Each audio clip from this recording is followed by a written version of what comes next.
नमस्कार, ESPN 9 news आप देख रहे हैं। आपके साथ मैं हूं अक्षय अग्रवाल। स्वागत है तमाम दर्शकों का खास पेशकश में। एक बड़ा फैसला सुप्रीम कोर्ट ने गुरुवार को सुनाया, जिसके बाद बीजेपी नेतृत्व वाली केंद्र सरकार की यहां चिंताएं बढ़ गई, या कहीं कि बीजेपी की चिंताएं बढ़ गई। दरअसल गुरुवार को सुप्रीम कोर्ट में सुनवाई चल रही थी इलेक्टोरल बॉन्ड के वैध और उसको अवैध करार देने को लेकर के।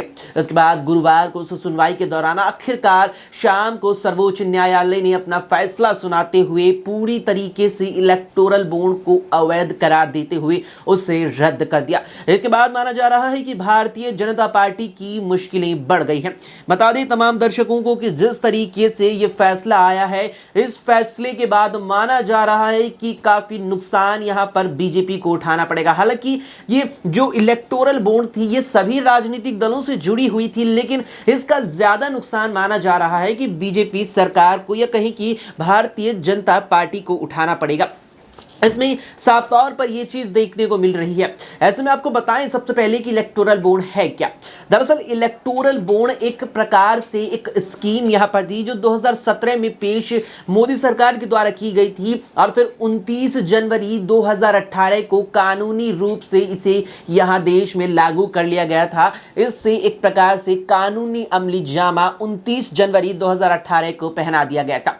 उस इलेक्टोरल बॉन्ड में जो कुछ चीजें शामिल की गई वो इस प्रकार थी कि एसबीआई यानी कि स्टेट बैंक ऑफ इंडिया, जो देश का सबसे बड़ा बैंक है, एसबीआई की कुछ चुनिंदा ब्रांचों से, जो देश के कई शहरों में एसबीआई है, उसकी कुछ चुनिंदा ब्रांचों से कोई भी व्यक्ति इलेक्टोरल बॉन्ड खरीद सकता है, जिसकी कीमत सरकार ने रखी 1000 रुपए।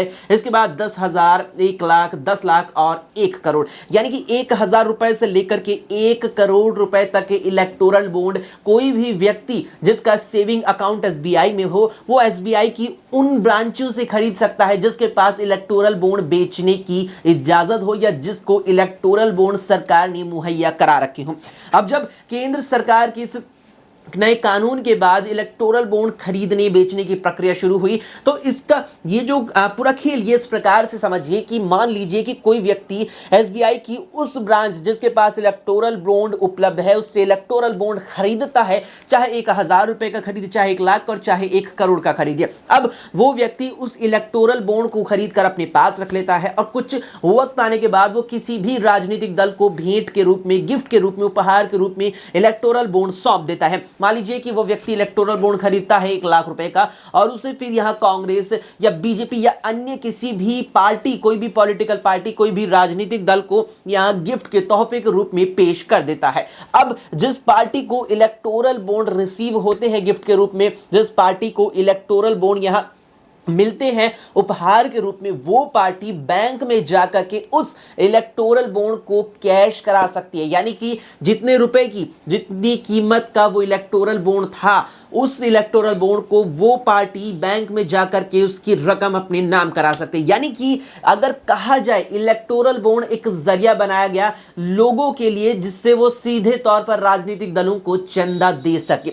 इसमें एक बात सरकार के द्वारा ये कही गई थी कि इलेक्टोरल बॉन्ड के जरिए जो काला धन है, ब्लैक मनी है, उसको कहीं ना कहीं पकड़ में लाया जा सकेगा, क्योंकि काला धन यहां सबसे ज्यादा जो काला धन होता है, निश्चित तौर पर जिस भी व्यक्ति के पास होता है यहां काली कमाई, वो उसको कैश में रखता है, जिससे वो यहां बैंक की निगरानी में ना है, जिससे यहां पर वित्तीय मामलों की यहां देखरेख करने वाली तमाम एजेंसियों के मामले में ना उनकी निगाहों में आए, उनकी निगाहों में ना आए। इसीलिए काले धन को आप देखते हैं आमतौर पर कि कैश में रखा जा सकता है। अब जब कोई भी व्यक्ति इलेक्टोरल बॉन्ड खरीदता है और उससे फिर यहां बैंक के माध्यम से खरीदने के बाद किसी भी पॉलिटिकल पार्टी को भेंट कर देता है, तो जो इलेक्टोरल बॉन्ड खरीदने के लिए वो पैसे का इस्तेमाल करता है, वो पैसा सीधा बैंक में जाकर के सरकार की निगरानी में आते हुए, और उसमें तमाम तरीके से दायरे के अनुसार टैक्स जब लगता है, तो फिर वो निश्चित तौर पर व्हाइट मनी हो जाती है। ये बात सरकार के द्वारा कही गई थी। अब जब इलेक्टोरल बॉन्ड यहां कोई व्यक्ति खरीद कर पॉलिटिकल पार्टी को बेच देता है, तो इस कानून में, इस नियम में सरकार ने ये एक बात रखी, एक नियम रखा कि जो व्यक्ति इलेक्टोरल बॉन्ड खरीदेगा उसका नाम, उसकी पहचान गोपनीय रखी जाएगी, यानी उसके नाम, उसकी पहचान को जग जाहिर नहीं किया जाएगा, चाहे वो इलेक्टोरल बॉन्ड किसी भी राजनीतिक दल को बेचा जाए, चाहे बीजेपी को ही बेचे या कांग्रेस को बेचे या अन्य किसी और पार्टी को इलेक्टोरल बॉन्ड बेचा जाए, ये प्रावधान रखा। अब इसका विरोध शुरुआत से ही विपक्ष ने जमकर किया और मामला चला गया सर्वोच्च न्यायालय में। जब यह मामला सर्वोच्च न्यायालय में चला गया तो उसके बाद लंबे वक्त तक सर्वोच्च न्यायालय में इस मामले की सुनवाई हुई।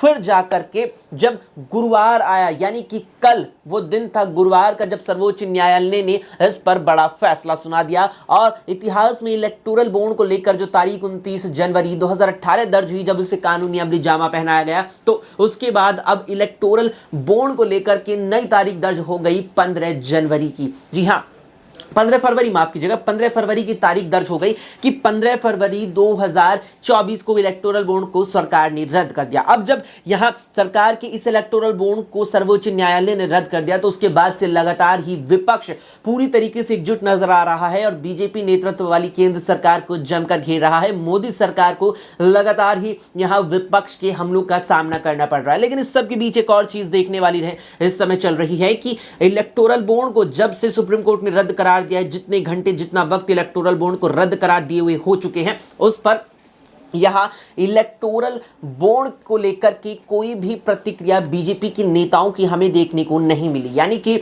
जब आरोप यहां बीजेपी पर लगाए गए हैं इलेक्टोरल बॉन्ड को लेकर के कि जितनी भी पिछले 6-7 सालों में इलेक्टोरल बॉन्ड के जरिए यहां पर पैसों की लेन देन हुई है, इलेक्टोरल बॉन्ड जितने भी यहां दिए गए हैं उपहार के रूप में, उनमें से 75 से भी ज्यादा, लगभग 95% इलेक्टोरल बॉन्ड बीजेपी को भेंट किए गए हैं। यह लगातार विपक्ष का कहना है। इस सबके बीच कांग्रेस के दिग्गज नेता पवन खेड़ा ने सुप्रीम कोर्ट के इस फैसले के बाद एक प्रेस कॉन्फ्रेंस की और उसमें सीधे तौर पर वे सरकार पर निशाना और सवाल खड़े करते हुए नजर आए। जरा सुनिए इस वीडियो में उन्होंने क्या कुछ कहा।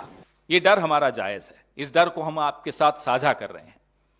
हमारी मांग है, ये सीधा सीधा भ्रष्टाचार का मामला है और इस भ्रष्टाचार के मामले में सीधे सीधे प्रधानमंत्री खुद शामिल हैं। ऐसे कई खोजी पत्रकारों ने फाइल की नोटिंग्स तक सार्वजनिक की हैं, आप सबके सामने हैं, मैं भी आपसे साझा करूंगा, जिसमें चुनाव आयोग हो, वित्त मंत्रालय हो, लॉ कमीशन हो, लॉ मिनिस्ट्री हो, इन सब ने अपने अपने स्तर पे, जिनके जमीर जिंदा हैं, उन अधिकारियों ने फाइल नोटिस में अपना विरोध दर्ज किया था।